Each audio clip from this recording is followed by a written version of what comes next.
Agatha Liévin-Bazin est une spécialiste des perroquets. À ce jour, le miracle eucharistique de Toumako reste l'un des plus spectaculaires de l'histoire du catholicisme. Elle voit rarement des spécimens aussi loquaces, mais elle n'est pas convaincue que le volatile comprenne ce qu'il dit. Et donc, la vague géante s'est Arrêtée dans son élan et est restée suspendue quelques secondes avant de repartir à reculons vers l'océan, qui s'est apaisé et a repris peu à peu son aspect habituel. C'est même très probable qu'ils ne comprennent pas forcément. C'est juste qu'en fait, le propriétaire doit formuler ses phrases toutes faites, et à force de les entendre, pouf, il les intègre, il les répète. L'histoire de Toumako, elle nous montre comment on peut créer un mythe via un événement sismique singulier. C'est l'exemple typique d'une attribution à la providence de ce qui relève pourtant d'un phénomène naturel explicable. Le miracle de Toumako reste une croyance ancrée dans le folklore local de cette municipalité colombienne du même nom. On peut par exemple voir une illustration du miracle durant le carnaval du Noir et Blanc, un carnaval classé au patrimoine mondial de l'UNESCO. Le miracle est mis à l'honneur via un char de toute beauté, que voici à l'écran. On y voit la vague qui déferle comme un démon, ainsi que le prêtre qui lui fait face avec son hostie.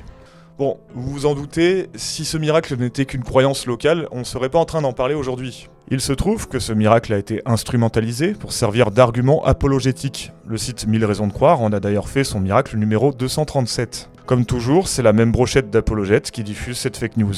Donc on a sans surprise Ignis, le Cato Service, et même Mathieu Lavagna. Pourtant, comme nous allons le voir dans cette vidéo, la sismologie contemporaine nous raconte une histoire bien différente de celle des apologètes. Alors, chips magique ou phénomène sismique rare? C'est ce que nous allons voir. Pour le moment dans notre histoire, on va commencer par ce qui est consensuellement admis. Le 31 janvier 1906, un séisme gigantesque secoue la côte ouest de l'Amérique du Sud. À l'époque, il n'y avait pas encore d'échelle de Richter, mais les estimations modernes situent sa magnitude entre 8,5 et 8,8. L'épicentre se trouve au large des côtes de l'Équateur, à environ 90 km de Toumako. Le tremblement de terre déclenche un tsunami meurtrier, faisant entre 500 et 1500 morts. Et la vague traverse l'océan. Ses effets seront ressentis jusqu'en Californie, à Hawaï et même au Japon. Pourtant, contrairement à toute attente, Toumako n'a pas été touché par le tsunami. Afin d'expliquer pourquoi est-ce que les habitants de Toumako ont été épargnés par cette vague meurtrière, il y a deux postures antagonistes. Une est surnaturelle, l'autre est naturelle. Mais avant d'analyser ce qui s'est passé à Toumako, il faut comprendre ce qu'est Toumako. Et pour ce faire, quoi de mieux qu'une vidéo apologétique ? Nous sommes le 31 janvier 1906 à San Andrés de Toumako, une petite île du Pacifique au large de la Colombie.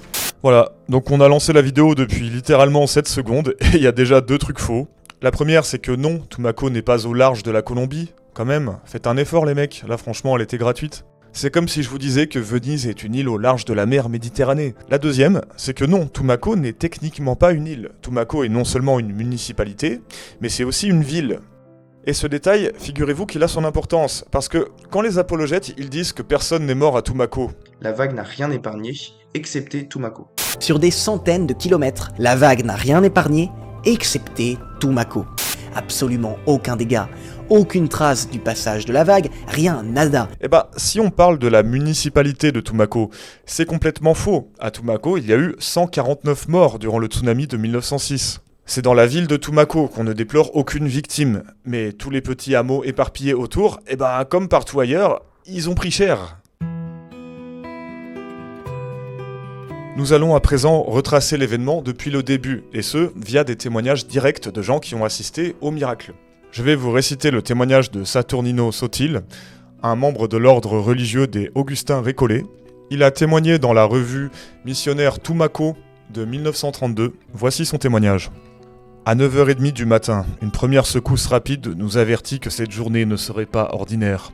Tous les nerfs furent aussitôt en alerte. 1 heure plus tard, survient une secousse encore plus forte. La terre craqua comme un édifice rongé par les termites. Et les secousses étaient telles que le sol ondulait comme la mer. Une scène d'outre-tombe. Parmi les cris déchirants et les gémissements d'agonie, la foule se pressait devant la maison paroissiale, implorant le pardon, demandant l'absolution, confessant publiquement ses péchés. L'intervieweur lui demande « Dans quel état était la marée ?» En pleine marée basse, il est impossible de décrire ce qui se passa ensuite. Une panique désespérée s'empara de toute la population de l'île. L'épouvante frisait la folie. L'intervieweur poursuit en demandant « Et le père ?»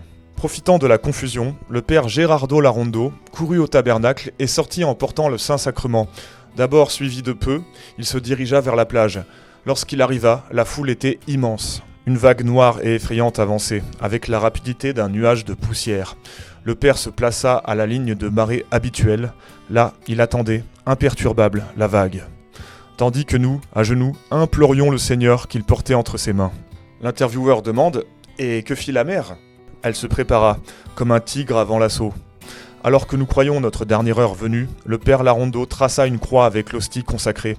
La vague, indomptable, s'écrasa à ses pieds et recula comme une bête blessée à mort, se tordant dans une retraite désespérée. Quelle fut la réaction du peuple ? Bouleversante. Comme d'un seul souffle, sans concertation, un cri s'éleva de toutes les poitrines. « Miracle, miracle, vive Jésus hostie !» Voilà, donc je vous passe la fin du témoignage, mais en gros déjà une remarque préliminaire, c'est que ce témoignage direct d'une personne qui était présente et qui a vu le miracle et qui a cru au miracle, elle ne dit pas la même chose que les apologètes, et ça c'est très important. Le phénomène miraculeux, ce n'est pas tant que la ville de Tumaco a été protégée d'un tsunami, non, ça c'est une conséquence. Là où le miraculeux il intervient, c'est surtout quand la vague s'arrête en pleine course avant de reculer. Si on en croit les apologètes, la vague elle s'est figée, puis elle a reculé. Extrait. Et donc, la vague géante s'est arrêtée dans son élan, et elle est restée suspendue quelques secondes avant de repartir à reculons vers l'océan, qui s'est apaisé et qui a repris peu à peu son aspect habituel. Au lieu de s'écraser sur lui, la vague colossale s'est arrêtée dans son élan et restée suspendue quelques secondes avant de partir à reculons vers l'océan, qui s'apaise et reprend peu à peu son aspect habituel. Vous entendez ?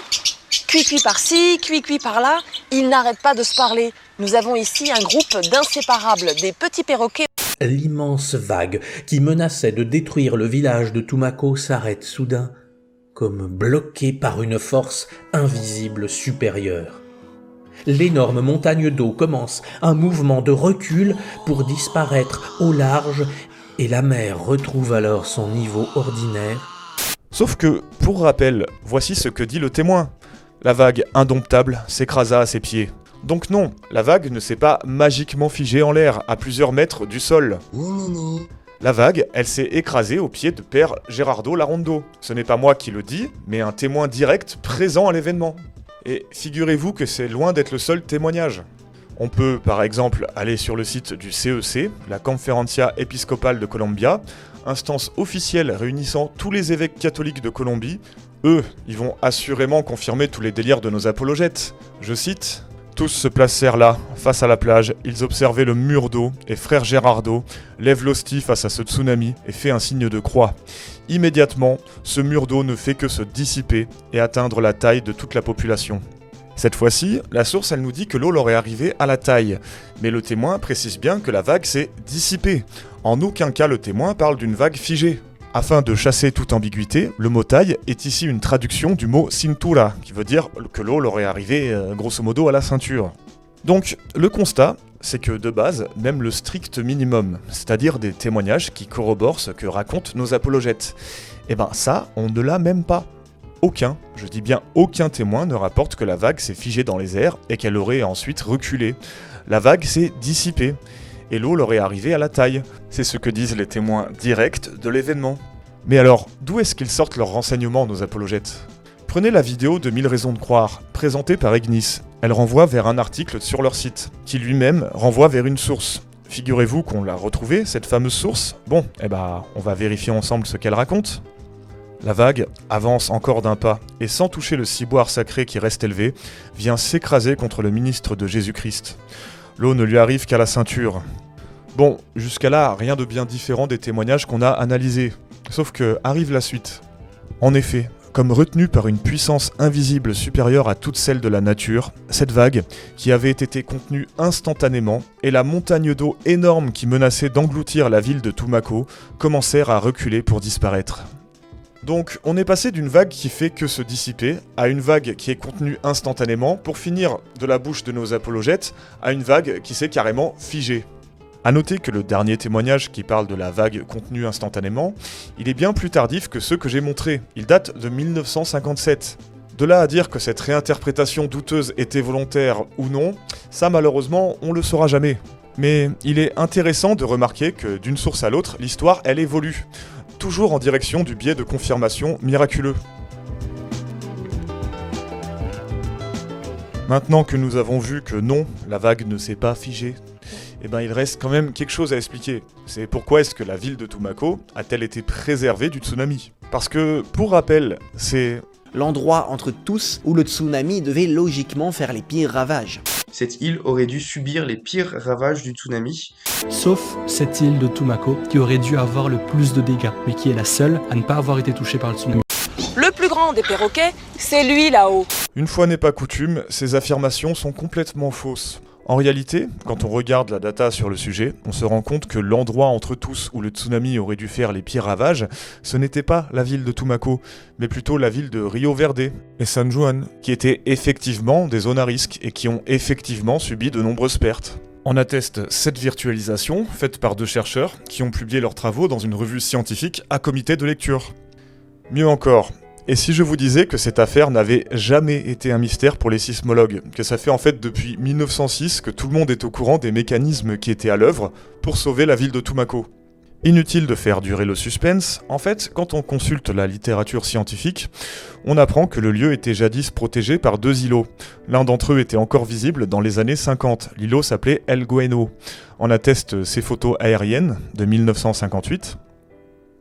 Oui, Tumaco était protégé par son environnement naturel. Les 2 îlots ont absorbé le choc, tout simplement. Après le tsunami de 1906, un des 2 îlots protecteurs a été complètement rayé de la carte. Plusieurs autres tsunamis ont eu lieu au même endroit, un en 1942, un en 1958, mais il fallut attendre le tsunami de 1979 pour que l'îlot protecteur subisse son coup de grâce. El Gueno a une fois de plus absorbé une partie du choc avant de finir complètement submergé. Les photos aériennes post-tsunami, elles nous montrent la disparition totale de l'îlot. Le tsunami de 1979 a lui aussi été très meurtrier. Il y a eu des centaines de morts, et rien qu'à Tumaco, on dénombre pas moins de 18 morts et 7 portés disparus. Vu que, comme on vient de le voir, Tumaco est régulièrement sujet à des tsunamis, eh ben figurez-vous que les chercheurs ont proposé de carrément régénérer l'îlot de El Gueno pour justement protéger dans l'avenir Tumaco. Et c'est justement via les données sismologiques de 1906 que les scientifiques ont pu trouver cette solution. L'explication, depuis le début, elle est dans leur papier, je cite l'article. Après analyse de différentes géométries d'îles barrières, cette étude a déterminé que la régénération de l'île d'El Gueno, combinée à l'extension vers le nord de sa configuration initiale, renforcerait la protection côtière contre les effets des tsunamis. La reconstruction de l'île est considérée comme une solution viable pour atténuer les effets des tsunamis. L'île d'El Gueno, en tant que telle, protégerait une grande partie de Tumaco. On a aussi le ministère de l'Intérieur de la Justice colombienne qui a publié un document sur le tsunami qui a touché Tumaco. Je cite « Les bas-fonds dissipent une grande partie de l'énergie avec laquelle la vague de tsunami a atteint la côte. Leur présence a empêché qu'en 1906 et 1979, Tumaco soit gravement touché, protégé par l'île d'El Gueno, tandis que San Juan de la Costa, dépourvu de cette défense, a été dévasté lors des 2 événements. » Bon, je cherche encore le passage où il nous parle de vénérer une chips magique, pour protéger les citoyens. Je reviens vers vous quand je l'ai trouvé, d'accord ? Pour bien comprendre à quel point nos marchands de Jésus sont complètement déconnectés de la réalité, il faut bien comprendre que les documents scientifiques que je vous ai cités là, ils ne mentionnent même pas ce culte local. Parce que le miracle de Tumaco, c'est du folklore, c'est culturel. Voici par exemple un forum organisé dans le diocèse de Tumaco, dont le but était explicitement de développer le tourisme religieux en se servant notamment de ce miracle et de la béatification d'un des 2 prêtres qui aurait sauvé la population lors du fameux tsunami de 1906. Et figurez-vous que ce n'est pas tout, parce qu'en fait, je vous ai gardé le meilleur pour la fin. On a carrément un article de presse qui date de 1906 et qui corrobore absolument tout ce que je viens de vous dire. Un habitant de Tumaco a été interviewé le 9 avril 1906 pour le Daily Chronicle de Londres. Je cite l'article. « Heureusement, la vague géante s'est brisée contre les 2 îles situées devant la ville, et comme à ce moment-là, la marée était basse, l'eau a pu s'étendre sans inonder la ville. 20 minutes plus tard, une seconde vague est arrivée, qui passa elle aussi sans causer de dégâts. Cependant, plus tard, on s'aperçut que l'une des 2 îles qui protégeait la ville avait été rasée par la mer. » Là, si vous voulez, c'est fantastique. Je veux dire, on n'en est même plus au stade de rappeler que non, il n'y a pas une vague magique qui s'est figée en l'air grâce à une chips. Non.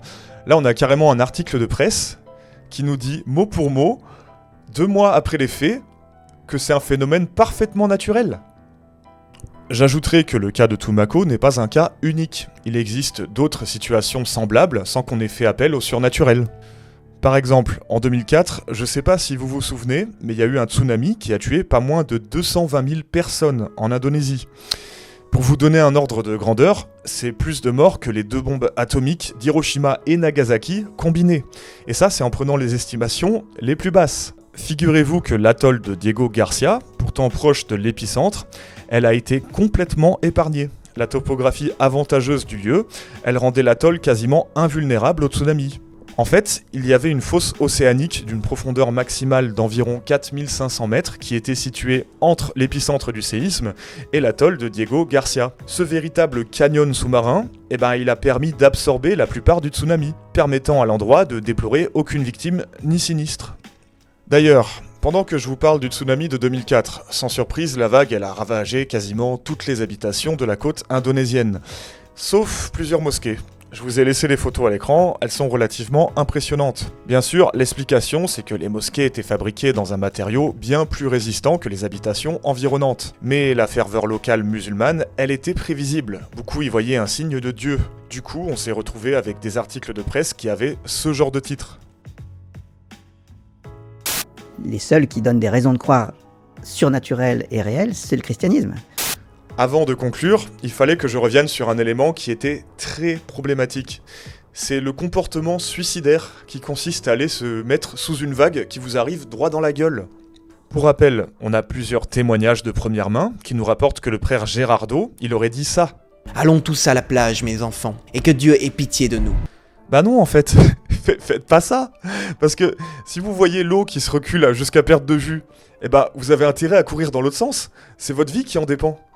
Alors ouais, cette fois-ci la population, elle a eu de la chance. Mais comme on l'a vu, ça n'a pas toujours été le cas. En épluchant la documentation sur le tsunami pour préparer cette vidéo, je me suis rendu compte que la prévention de la population, pour mieux prévoir l'évacuation en cas de tsunami, c'est également un enjeu crucial qui permet réellement de sauver des vies.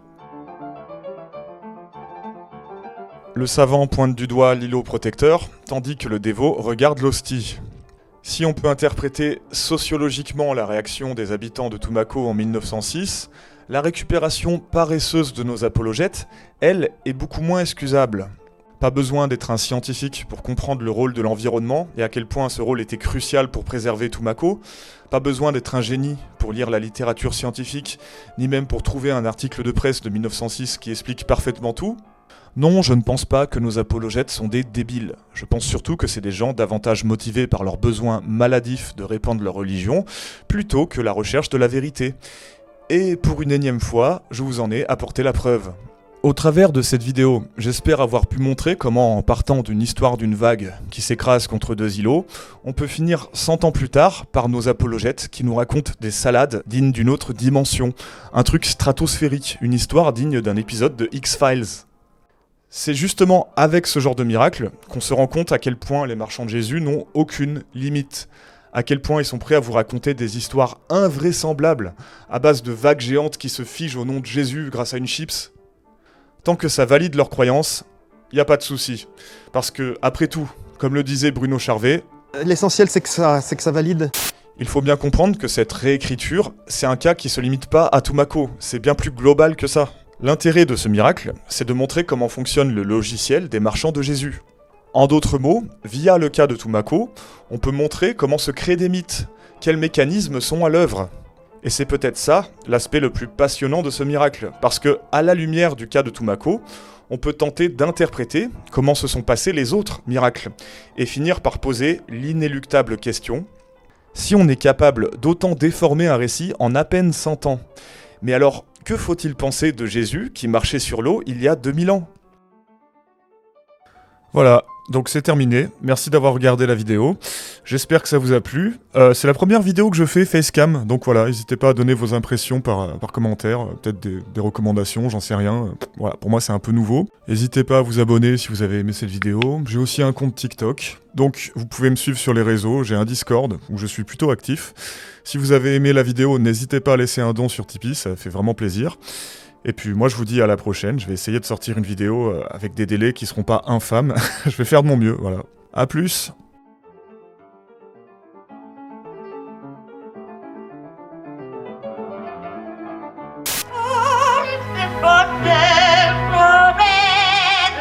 Et quand un perroquet donne de la voix, c'est à vous clouer le bec.